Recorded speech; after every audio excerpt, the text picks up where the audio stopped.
Hello everyone, welcome to another episode of Magic Arena Online. Today it's midweek Magic, and I did not exactly do my homework. Actually, to be honest, it is December. It's the week where everyone has many places to go to. There's so many Christmas parties out there. I was actually out on Christmas party after Christmas party 2 days in a row now. So, tomorrow I will actually have another set of that, so I'm actually going to be doing a lot of video recording today.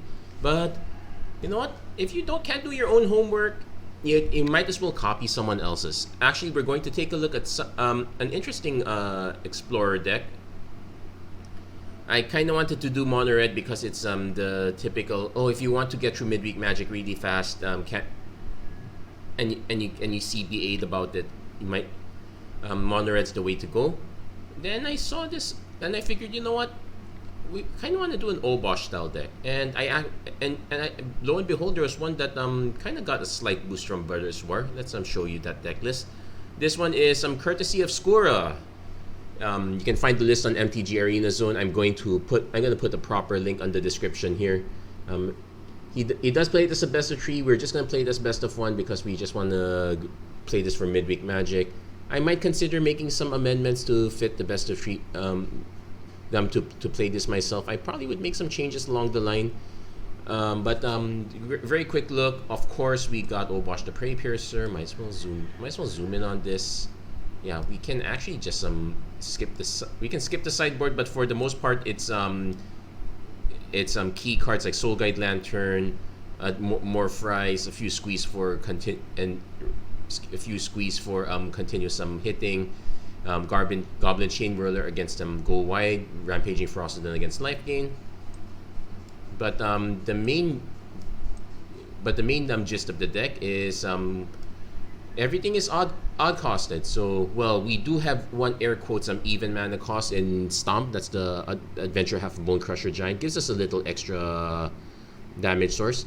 But for the most part, this is essentially a 1 mana deck. Skura the Critics, Light Up the Stage. You can cast it for its spectacle cost of 1 mana. The only real 3 mana cost card is Chandra, Dress to Kill. That one is basically our extra card draw engine, exiling cards, getting some extra damage through. Otherwise, this does play really quickly. Technically, this is 24 lands with this 4 Spike Field Hazards, but you more often than not, you want to play these as burn spells. I do feel like the deck is missing anti-Greasefang hate. So pretty much the plan here is just really to beat your opponent fast enough and hope your opponent does not have the turn 3 Greasefang, because that's pretty much the one main weakness of this deck. Play with Fire, Spikefield Hazard's not going to do it. Skewer the Critics is probably going to hit too late. You have to put enough pressure early, or else it's not going to happen at all. But otherwise, it is pretty solid. Let's give the deck a few rounds. Again, many apologies for not. Many apologies. This is not entirely my own. No, what I mean not entirely. It definitely is not my own deck. But I would say I did have fun testing it out a while ago. I did test out a different version of this one, the one with the usual stuff, but. The one with the usual stuff, 1, 2, 3 curve. I tried to do a Wizards build, but losing out on the. I'm feeling that Greasefang is going to be a bit of a bane, even if it's just a problem in best of 1. I'll just cast this. Now there is logic to not casting the Light Up, because if our opponent had something for it, we could just play with Fire. I kind of want to hold the Play with Fire though. We don't need to draw the cards yet. Snow-covered islands generally mono blue spirits. Supreme Phantom. Okay, I guess we could have cast that.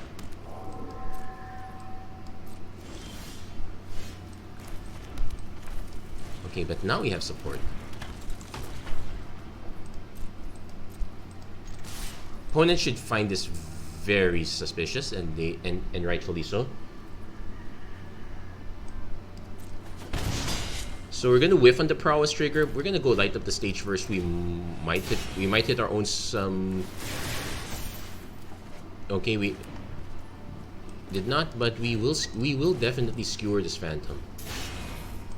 Kind of wasting prowess triggers, but the most important thing against the mono blue spirits deck is pressure them into not having a board presence. And we do. Okay, we also hit another.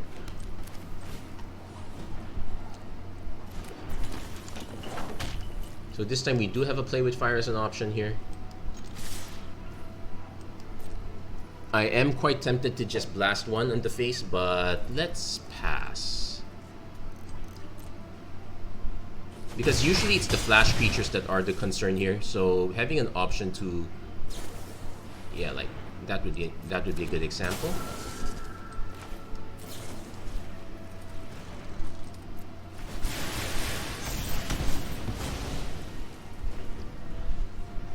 We should be able to get in, if our opponent is just playing cards one at a time. The Faceless Haven, probably it might be a problem. Supreme Phantom again. I guess we can just hardcast Skewer here.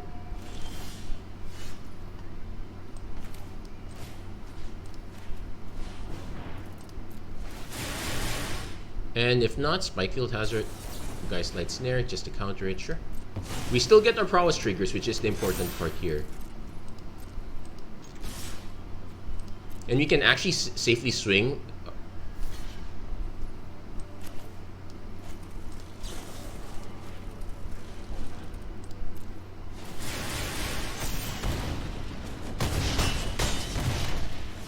And one more mana means we can go Den of the Bugbear. Yeah, we just basically keep the board clear and just keep punching. That's pretty much the main game plan. It's a very good way to get very quick wins here.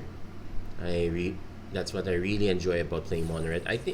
I would say that when I started out Magic Arena, after I was done with doing series on the starter decks, I think my bread and butter definitely was Mono Red.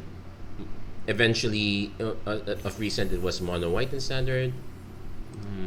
Okay, sure, another sleeve is nice. Oh yeah, speaking of which, the country sleeves are now no longer visible to opponents. Apparently, some people do get triggered by seeing other countries, as if now there may be some legitimate reasons. Unfortunately, we do have a very colored history. This is also very awkward. This is a very awkward hand to keep. I will definitely lead on turn 1 KFK.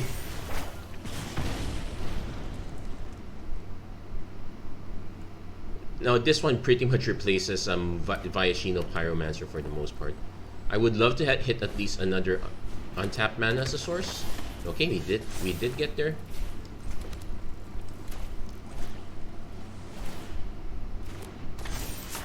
So I either hold this or I just cast another KFK.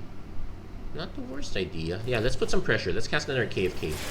Our opponent is playing the Wizards build here, so they might have a Wizard's Lightning for our Soulscar Mage.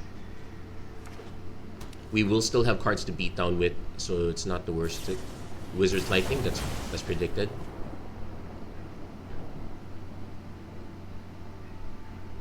Opponent going to hit us for 1 instead of casting a spell and hitting us for 2. Should be fine there. We will definitely try to cast Light. Opponent has their own Light of the stage.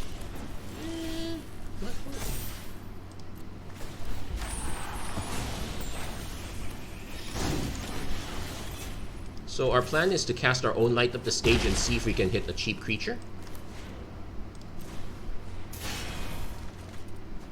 Well, we hit a Chandra.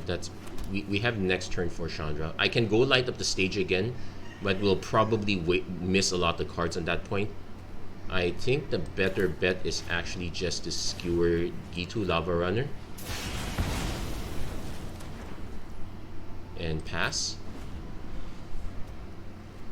Let's see if our opponent ends up, because if they don't drop a wizard, the Wizard's Lightning gets stranded based on the. You're going for the face, so they might have a skewer. Oh yeah, there's no reason to play with shock. Just play with fire. Oh, opponent's going for light up. Okay. into Lightning Strike then, which is a problem. So they're gonna lose Wizard's Lightning. They will have Lightning Strike next turn.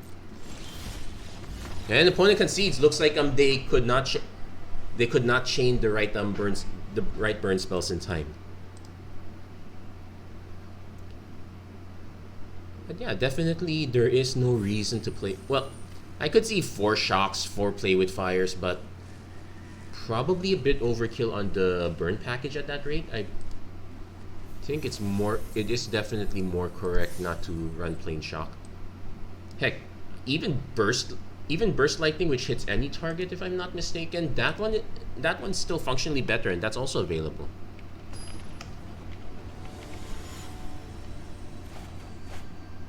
Yeah, 2 damage to any target. So oh wait, my bad. This one is not legal in Explorer. That would make sense. Okay, definitely keeping this one. Then into KFK.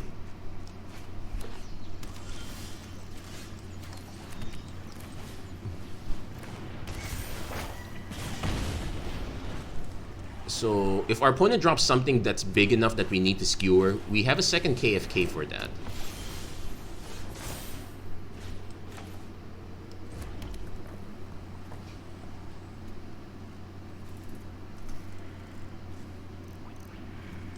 Yeah, we'll do that.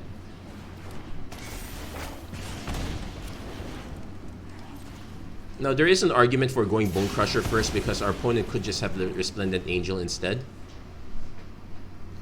But we should be able to combo our Monastery Swift Spear into... Worst case scenario, we could always just Bone Crusher Spikefield Hazard if our opponent does play something big enough. Like, alternately, we also have the option for trying the Monastery Swift Spear plan if our opponent has the big Valkyrie instead. Righteous Valkyrie, that is going to be a problem.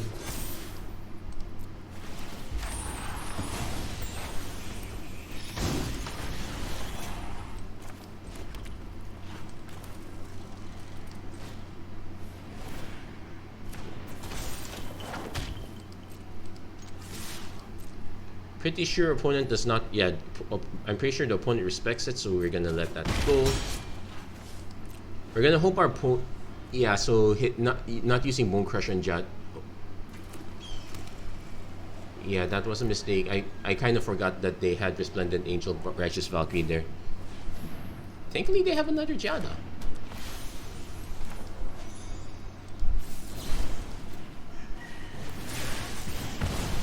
Now, we probably could have just waited. They might have tried swinging in with Righteous Valkyrie. Well, Youthful Valkyrie, that one's okay because at least it limits the number of counters on this thing.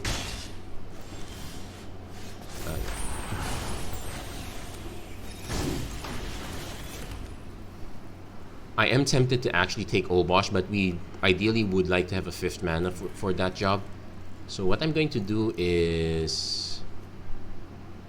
Yeah, Phoenix Chick's gonna just be eaten. So we're gonna swing with everything. See if our opponent okay, opponent respects. They just take 6.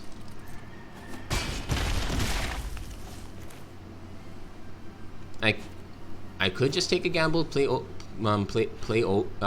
draw Obosh, or I could just go for the Bone Crusher. The reason for going for Obosh is these are being able to put pressure on the Righteous Valkyrie is a thing. So we're gonna just play the Phoenix Chick as a blocker here. So we're gonna see if we can hit that mana. Let's see if Obosh can make his debut. Another Righteous Valkyrie. Thankfully, only 1 trigger. Still quite a lot of life though. Also thankful that our opponent has not hit Coco yet. That might be a disaster. We did hit mana, just not the right one.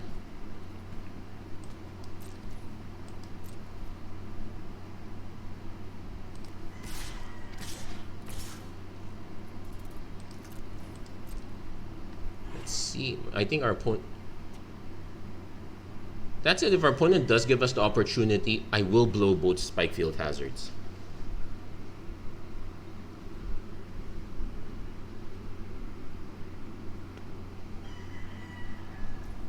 You know, they're actually...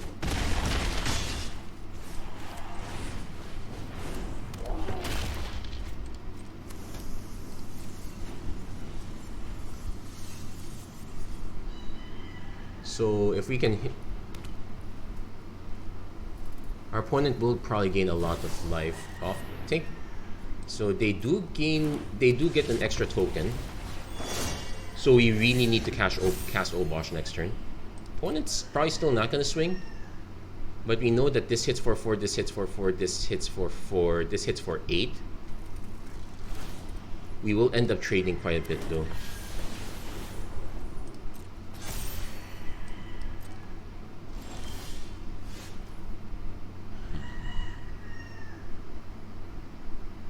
There might also be a strategy where we can swing with these guys, use Bone Crusher Spike Field Hazard to hit the board, deal damage. Otherwise, we need to make our...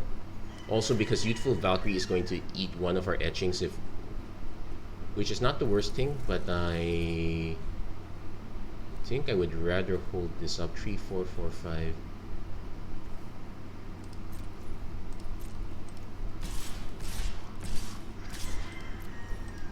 See how our opponent blocks this one.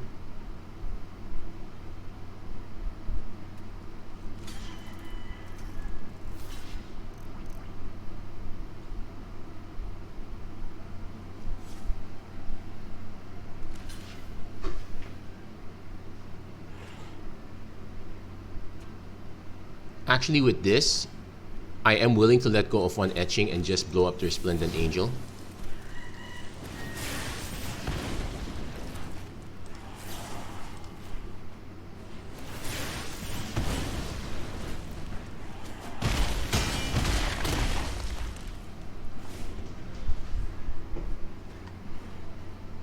But yeah, this might be the one case where our earlier goof up really hurt us there.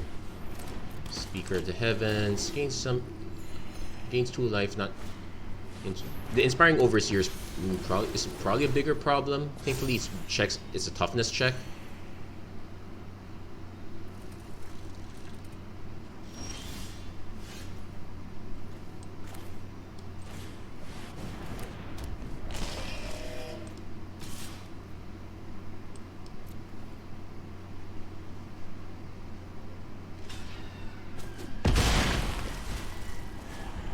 So opponent's probably gonna just slowly chump block until they can get a decent density.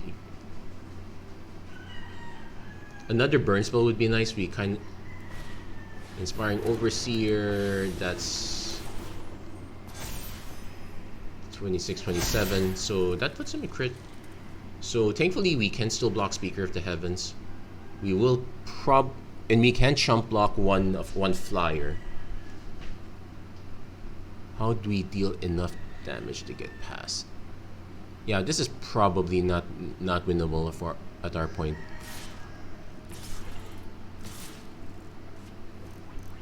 Though I would say thank you to our opponent for just committing to this. Now, if they have removal for the Phoenix Chick, oh, they do. Okay, that's game.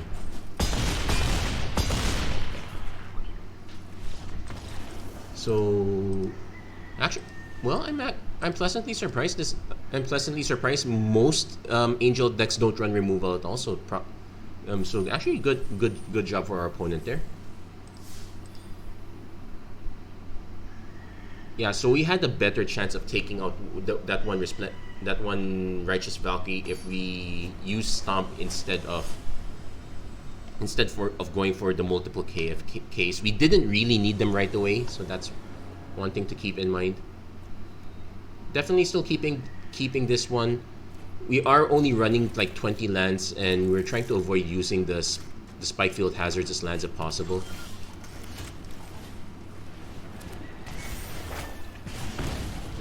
Now, even if you don't land a creature, oh, we did land a creature.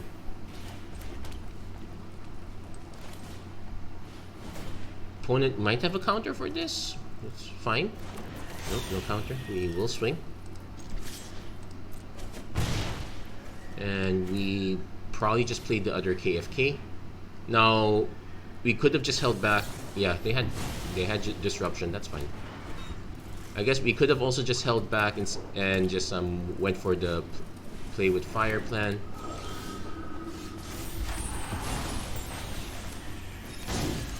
Now, interestingly,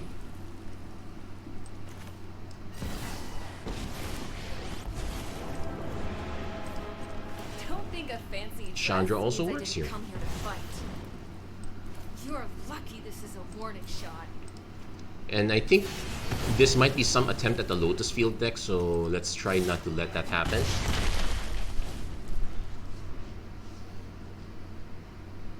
Could also just be playing control. So we are expecting board wipe, so that's why Chandra is actually quite important for this particular deck here.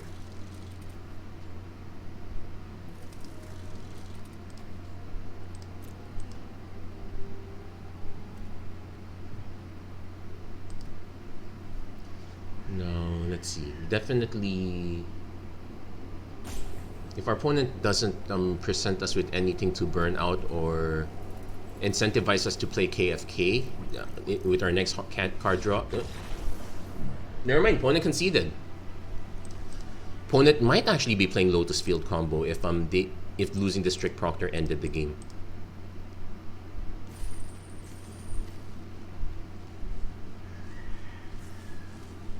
Okay. And that's basically what we're looking for in the midweek Magic deck.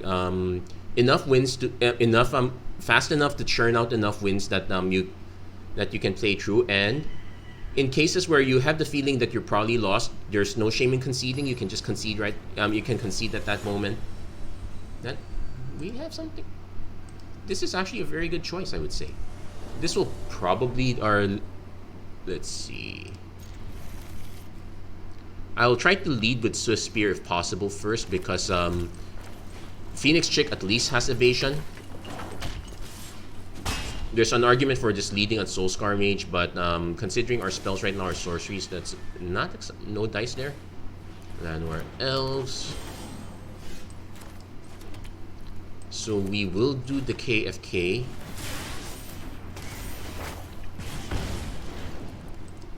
I'll swing with Swift Spear, but there is no chance they're blocking.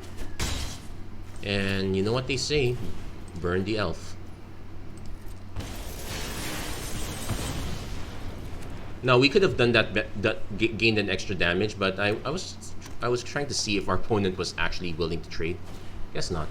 Opponent into Elvish Visionary, draw a card. So we are incentivized to play another creature. So Phoenix Chick comes down.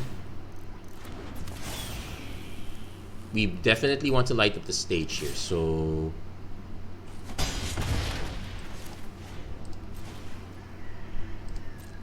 taking some damage from Ramunap Ruins, but we're fine with that. And actually, we will play Soulscar Mage here.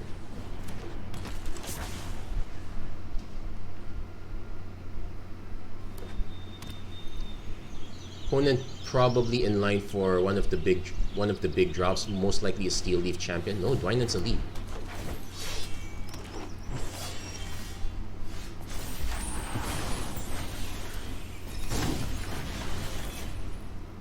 So a bit of a waste that we don't have a creature for these KFKs, but we might as well get our prowess going.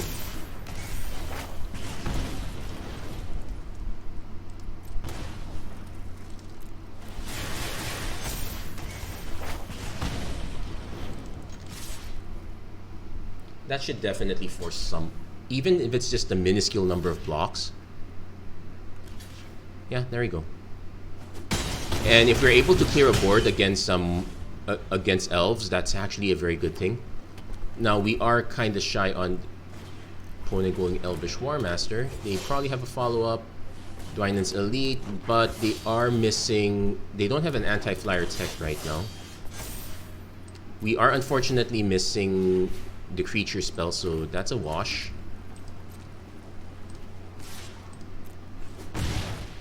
We will go for Obosh in case we draw into it. Otherwise, just another pair from KFK.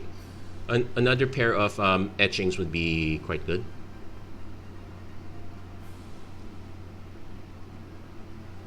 Opponent needs one more land if they're going for the 6 mana.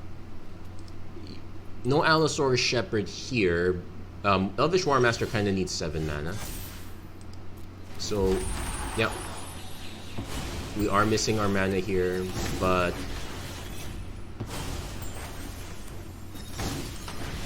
we will go Chandra into the exile.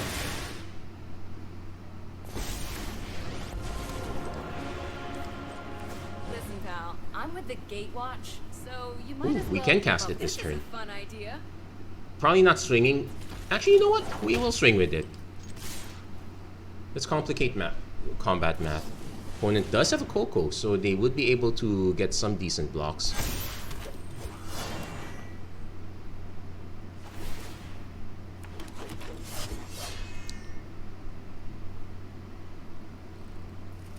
So they want to use... Okay. I probably would take out the Soulscar Mage first. That's still a plan. We are going to trade a few creatures. Not the worst plan. So we'll see. It is actually possible for us to lose in this state. So 3, 6, 9, 10, 11, 12, 13, 14. Ooh, we're actually one... We probably should have held back and just landed with the Phoenix check. Yeah, we kind of tested our opponent. They did pass the Coco test. Leaf Count Visionary. That will do it. That's it. So we kind of whiffed that one. The deck is good. Sometimes the pilot is not. I still want to get one more game in though. Let's give it a go.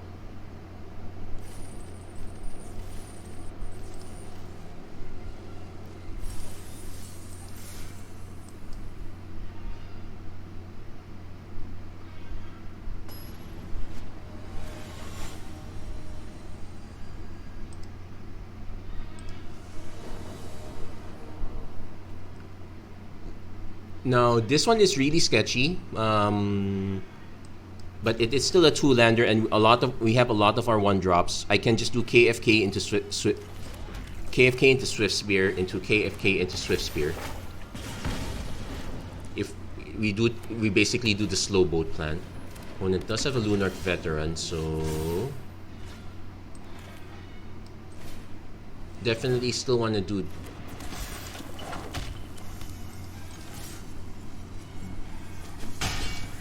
I would have preferred to be able to just cast this as a removal spell, but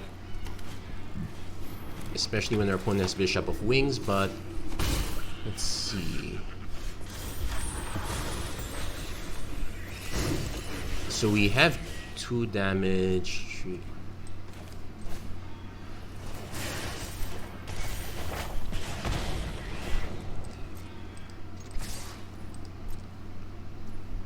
Opponent is just gonna take it.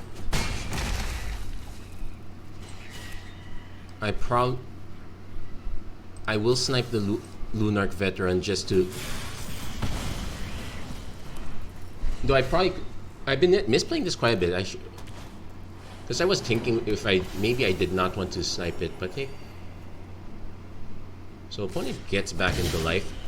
Swings with it though. So that's an interesting choice of gameplay.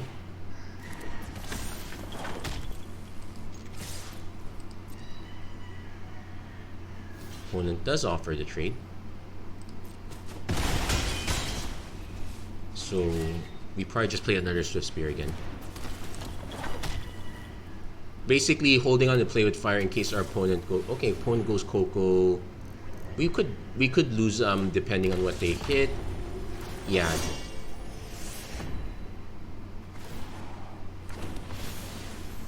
Yeah, we're unfortunately yeah, the high toughness creatures are kind of what kills the deck. Having to deal with 2 mana 1/4 of all things. Now, can we swing? We could swing. Opponent's very unlikely to make a mistake here. Yeah, we can concede this one. Double Bishop of Wings means any angel just puts us further and further away from burn range. It's actually a weird situation. you can either lean the deck towards going up against Greasefang and Graveyard, or you can lean the deck toward going against Life Gain. It kind of incentivizes best of 3, which unfortunately you don't have the option to in midweek Magic. But hey, right? But at least there is no discernible penalty for losing. Yeah, in rank you lose one shot, but midweek Magic is meant to be chill in that respect. Yeah, so we're really leaning on this KFK. Like, I think almost every turn we've started KFK.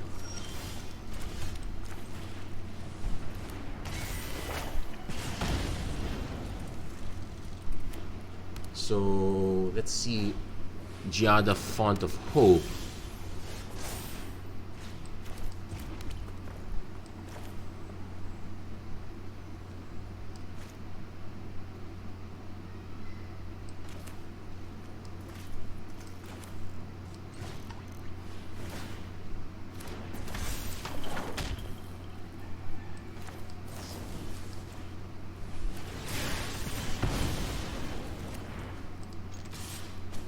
The other possible correct play there would have been to, yeah, Youthful Valkyrie.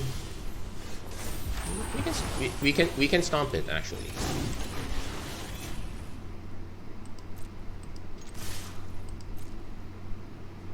But yeah, it was more likely our opponent was not gonna take. So we definitely have to play our KFK again. And I think I hold the Spikefield Hazard. Actually, I'm just going to play it as a land right now. We're going to hold on the Phoenix Chick. We can cast it off Chandra. Opponent goes Resplendent Angel. But, so we just have a 3/3 to worry about.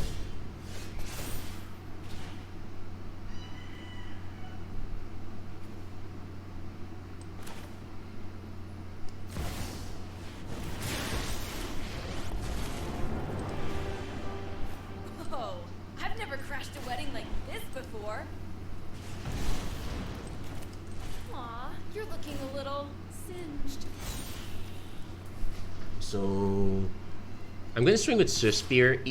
If our opponent decides to double block to remove it, most often than not, they're just going to single block with Youthful Valkyrie. Opponent's been rocking it mostly mono white. I'm actually surprised they don't have lay down arms. Sure, it gains your opponent some life, but for a mono white deck of this level, being able to hit a lot of big stuff is a big deal.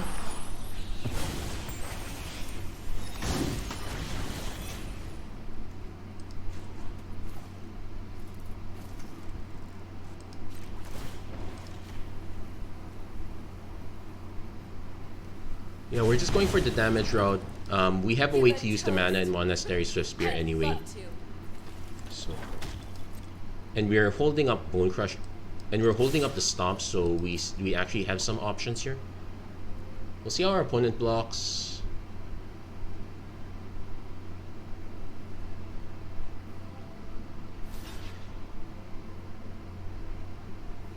The plan is to try to take out the Resplendent Angel.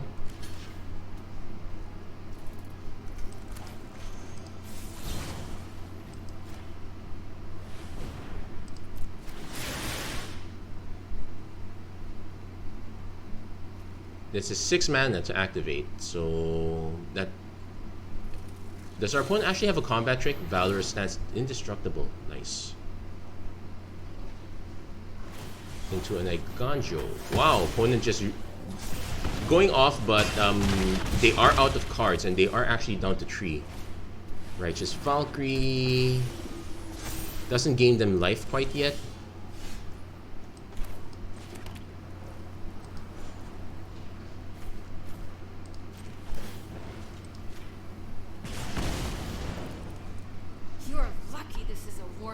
Oh, there you go. Ramming up Ruins for the win. Whew, that was a close one, but we did get there. yeah, I guess we can close this episode out. Probably start doing the Urza Mishra videos. If not today, maybe tomorrow. Anyway, that's gonna be it for this episode of the Magic Arena Run. If you like what you saw, please don't forget to like, share, and subscribe. Turn on notifications and whatnot. It's actually weird that we're getting this Explorer All Access event with when Explorer Horizon, when Explorer Anthology is coming much sooner, probably next week. But hey, at least it gets us into the warm up mode before we actually start considering those new cards. Anyway, if you like what you saw, please don't forget to like, share, and subscribe. Turn on notifications and whatnot. And as always, thank you guys so much for watching. Hope to see you guys again next time. Take care. God bless. Stay safe wherever you are. Have a great week, everyone. Take care.